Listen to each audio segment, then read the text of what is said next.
055 class 12 2025-2026 के लिए अब हम पूरे सिलेबस को एनालिसिस करेंगे।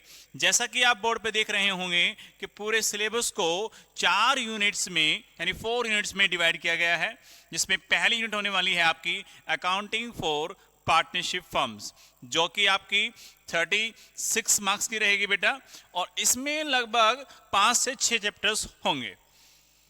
सेकेंड यूनिट आने वाली है आपकी अकाउंटिंग फॉर कंपनीज, जो आपकी होगी 24 मार्क्स की, और जो थर्ड यूनिट होगी आपकी वो होगी analysis of the financial statement, ये आपके 12 मार्क्स की होगी। और लास्ट यूनिट जो होगी वो होगी आपकी कैश फ्लो स्टेटमेंट। अब हम यूनिट बाय यूनिट सिलेबस को डिस्कस करेंगे और देखेंगे किस यूनिट की क्या वेटेज है और किस यूनिट को हमें बोर्ड के अकॉर्डिंग, तैयारी के अकॉर्डिंग, अच्छे मार्क्स लाने के अकॉर्डिंग पहले करना चाहिए और किसको बाद में।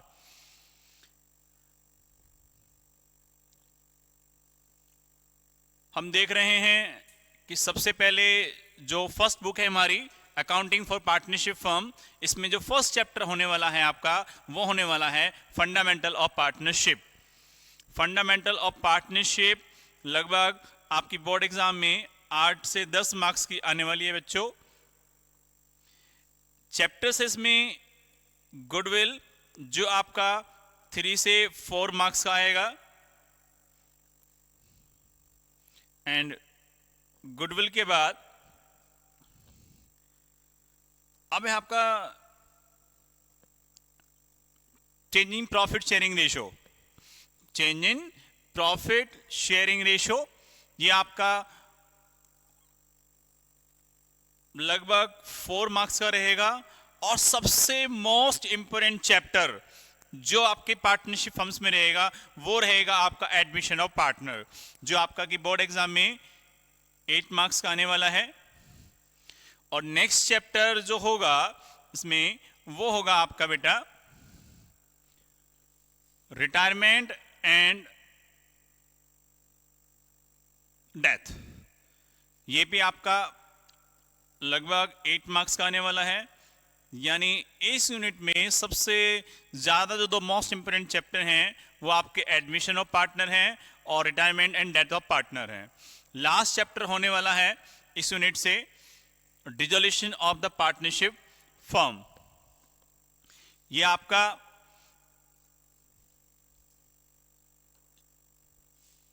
6 मार्क्स का रहेगा बेटा। तो इस तरह से आपकी जो फर्स्ट यूनिट है जिसमें अकाउंटिंग फॉर पार्टनरशिप फर्म्स होगी ये आपकी 36 मार्क्स की आएगी। जैसे कि आपने देखा फंडामेंटल ऑफ पार्टनरशिप आपकी 8 से 10 मार्क्स के बीच की है।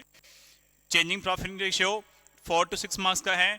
गुडविल लगभग 3 से 4 मार्क्स का है। और जो सबसे ज़्यादा वेटेज वाले 2 चैप्टर्स हैं वो हैं आपके एडमिशन ऑफ पार्टनर और retirement and death of partner. Last chapter होने वाला है आपका dissolution of the partnership firm, जो आपका बेटा 4 से लेके 6 मार्क्स का रहेगा। अब हम बात करेंगे बेटा सेकेंड यूनिट की। सेकेंड यूनिट में सबसे इंपोर्टेंट यूनिट है ये, एवरेज बच्चे के हिसाब से भी और मार्क्स गेनिंग वाले बच्चे के हिसाब से भी। यूनिट होने वाली है आपकी 24 मार्क्स की। 2 चैप्टर्स रहेंगे इसमें। फर्स्ट चैप्टर रहेगा आपका अकाउंटिंग फॉर शेयर कैपिटल, जो लगभग आपका बेटा 14 से लेके 16 मार्क्स के बीच आएगा। 14 से लेके 16 मार्क्स के बीच आएगा। कॉन्सेप्ट भी कम है, चैप्टर भी इजी है। इसका मतलब इस चैप्टर से आपको मार्क्स गेन करना इजी रहेगा। सेकेंड चैप्टर होने वाला है इसमें आपका अकाउंटिंग फॉर डिबेंचर्स, ये भी काफी इजी चैप्टर है। ये भी लगभग आपका बेटा 8 से लेके 10 मार्क्स के बीच आएगा। यानी दोनों ही जो चैप्टर्स हैं इस यूनिट में वो काफी इजी रहने वाले हैं। यानी मार्क्स गेनिंग के हिसाब से बढ़िया चैप्टर हैं। यदि आप बुक्स को रिवाइज कर रहे हैं तो सबसे पहले कोशिश करें इस बुक्स को रिवाइज करें। और आपने अभी तक सिलेबस स्टार्ट नहीं किया है तो मैं चाहूंगा कि आप इस यूनिट को सबसे पहले कंप्लीट करें, जिससे कि आपके पास होने की चांसेस या फिर ज्यादा मार्क्स आने के चांसेस ज्यादा से ज्यादा बन सकें। अब हम बात करेंगे बेटा अपनी थर्ड यूनिट के बारे में। आपकी जो थर्ड यूनिट होने वाली है वो होने वाली है आपकी फाइनेंशियल स्टेटमेंट। 12 मार्क्स की रहेगी। इसमें दो कॉन्सेप्ट पे क्वेश्चंस आते हैं बोर्ड में। पहला बैलेंस शीट से रिगार्डिंग, जिसमें आपको बैलेंस शीट का फॉर्मेट होगा।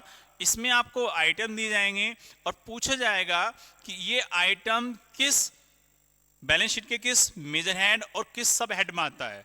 लगभग 4 मार्क्स की ये आइटम्स आएंगे। और नेक्स्ट चैप्टर है इसमें बेटा आपका रेशियो एनालिसिस। फॉर्मूले थोड़े से ज्यादा हैं, लेकिन फिर भी मार्क्स गेनिंग बन सकता है आपका यदि आप इसकी प्रैक्टिस अच्छी रखें। 8 मार्क्स का रहेगा आपका ये।